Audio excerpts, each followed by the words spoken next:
You guys, NBD, we're just out in our canoe. It's me and my husband back there. He's behind me. I don't know if you can see him.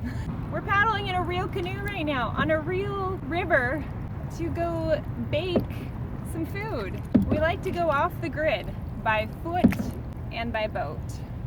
Woo, under a bridge. Go through a tunnel, hold your breath. Feel the burn. This is like a Jillian Michaels canoe workout. There's my husband's head. It's me. He's here. There you go, YouTubers. It's possible we would see otters. That'd be fun. We ought to keep an eye out. Come on. I'm focusing so hard on my paddling right now that I just couldn't think of a good otter pun. I ought to be ashamed of myself. There you go. Just around the river bend. We've been paddling for like 6 hours or something at this point, but we think we finally found land. Due north. Land ahoy. We're paddling to that island right there. It's hard to catch on camera how quickly we are canoe paddling. We've spotted a hippopotamus. We are literally on an island. We are literally on an island. It's not her being sarcastic. No, usually I use literally very liberally. I don't know if it's the given name, but it's Corndog Island. You guys, I don't know if you can see these, but there's corndog plants behind me. I had no idea. I mean, we try to buy our corn dogs locally, responsibly sustained, non-GMO, fresh, farmed, not farmed, whatever the good one is, free-range corn dogs. So we brought some free-range buns, and we're gonna get some mustard and ketchup. No, that's not. That sounds. We're off the grid on our private Corndog Island to make baking with Josh and Ange's one pot Southwest sweet potato quinoa with chicken. Yeehaw. And I would like to insert as the slightly more serious one. We are literally on an island. It's not like an inhabited island. We found it while canoeing, and that's obviously where we're going to do our off-the-grid one pot, what she said. Not like that's what she said. Side note, as we were exiting our canoe to get on Corndog Island, his tripod that was holding his phone hit the side of the canoe, knocking his Samsung Android phone into the river. She threw my phone into the river, but she pulled it out. But then I rescued it with my bare hand. Step number 1 on Corndog Island. Heat the olive oil in a large skillet over medium heat. Not the sturdiest platform we've ever had. It's boiling. What do I do? Ah, burning oil on my face. Just a little bit. Let's add our onions. How high will the sycamore grow? Wow. If you cut it down, then you'll never know. Have you ever heard the wolf cry to the blue corn moon? I have not. Eyeballing it for time. Bam! Emerald, what does Josh say? Does he do zaboomer or anything like that? Josh definitely says zaboomer every time zaboomer! he makes a recipe. I didn't know that was cool. I'm going to keep saying it. Yeah. It smells delightful. Zaboomer! Another step that wouldn't usually be done in the camping situation, I would like to point out. Yes, I might cook on top of a sit pad or foam pad like this, but this is really wobbly, which is not safe because it means the stove could turn over and shoot a blowtorch at you. So I'm going to hold it stable, but don't do this at home or on a deserted island like we are literally on. Add the quinoa. You don't add all of it. I have to lessen the recipe a little bit because our camp stove is not the size of my Dutch oven at home. Chicken broth. Kirkland Organic. Oh my. Safety first. Safety third, you guys. Alright, now we need all our canned ingredients. I brought my nature can opener. I bought this at the souvenir shop on Corndog Island. I don't know if this is technically what the Baking with Josh and Ange video showed. I'm going to grab an oar. Ah, there's some in the helicopter. We're okay here, just cooking on Corndog Island. I went 4 paces past the dead bird, a hard left, and got back to the canoe. Leaving the comforts of home and your frozen corn dogs for the fresh harvest.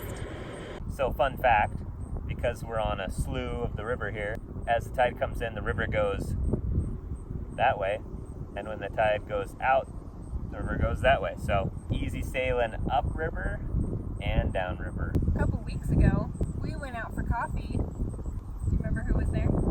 You were there. I was there, baking with Josh and Ange. Oh, that's right. They were awesome. They were awesome. They were chill, down to earth, kind. Ange is not particularly tall. The first thing she said to me when we gave a little snuggle was, wow, you're really tall, or something like that. And I was like, you are not very tall. So that's the first thing I said to Angela Kenzie when I met her. Because I'm a funny guy. You know where Angela would be tall? On Corndog Island. Because the inhabitants, well, if we weren't here, she would be the tallest one.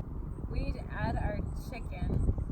How do you get that off there? The little thing popped off, so you just burn yourself and do it. Oh, that's Yeah. terrible. There. I don't know another way. There's a lot of chicken. I just figured you'd want it to be real chickeny. Do you want some water? Trying not to drop it into the river. It's very peaceful out here on Corndog Island. Minus the imminent threat of fire and danger, it is very Yeah, being peaceful. on a small island of grassy brush Is that Charlton and Heston? accents. Who is No, that? Sean Connery. Oh, yeah. This looks awesome, by the way. Instead of quinoa, it's like quinoa, you know?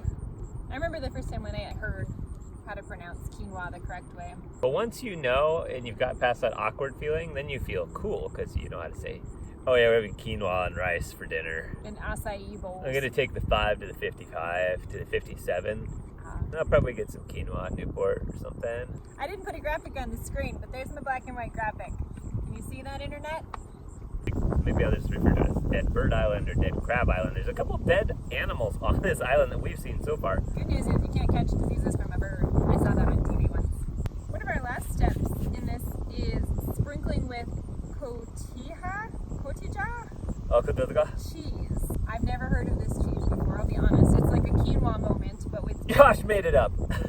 So it may be a brand of Excuse cheese me. that Josh made up. We don't know. Why did you even say something like that? That's No, rude. Josh, I believe in you. Wow. Cotija? Poughkeepsie. What? Where is it? Poughkeepsie. Come on. I assume the equivalent is Mexican-style blend shredded cheese. Eh? Yeah. 3 hours, 10 minutes until low tide. This recipe says it takes total time 55 minutes. Now, I don't believe Josh Snyder is accounting for canoe time in that, just FYI. Ah! It's burning my finger. I don't know if you could hear that on the camera. Here's my image search, or whatever it's called. Ooh, look at that. That looks amazing. Beautiful. Cilantro, that much, technical measuring term, and a little lime juice. That looks really good, you guys. I'm gonna not burn myself this time.